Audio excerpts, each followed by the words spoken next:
تيمشي بفكره، سمعوني مزيان الله يرحم الوالدين، كلشي تيمشي بالفكره باش ما تزرفوش. حيت انا كنشوف دي زانفلونسور تيهضروا تيقول لك اسيا رخيصه، اسيا رخيصه كي بغيتي تعيشها انت، باش نكونوا واضحين. حيت واحد مثلا غياكل في اسواق شعبيه داك النايت ماركت وداك التخربيق، ماشي هو واحد تياكل في الريستورا. باش ما ديش ولادك اخويا وتزرف.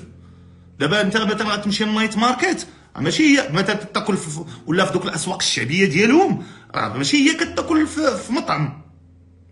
حيت راه مثلا تقدر مثلا دوز تما شهر ولا اكثر من شهر غير ب 15000 درهم ولا 10000 درهم، وتقدر تقام عليك اكثر، باش نكونوا واضحين. حيت دابا ديك المساله ديال راه رخيص، بالتالي مشيتي تما، كاين اللي تيمشي تما تيدير لي زاكتيفيتي، يعني كيخسر الفلوس في لي زاكتيفيتي. كاين اللي كيمشي الا كان شي حديقه فابور يدخل ليها، شي تخربيقه فابور.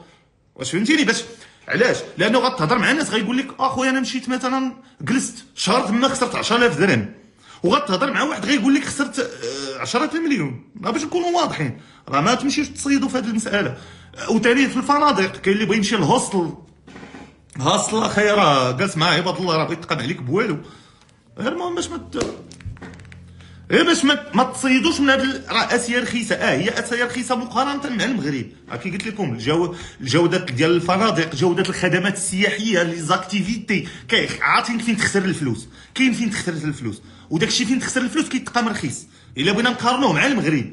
ولكن ما كيعنيش هذا الشيء انه مثلا واحد يقول لك 5000 درهم غدوز بها هنا ولا 10000 درهم غدوزها، تيبقى داك الشيء انا الا قالها انا نطيقو، لانه انت على حسب المستوى اللي بغيتي تعيش به تما. فهمتيني؟ ايوا هادشي اللي كاين.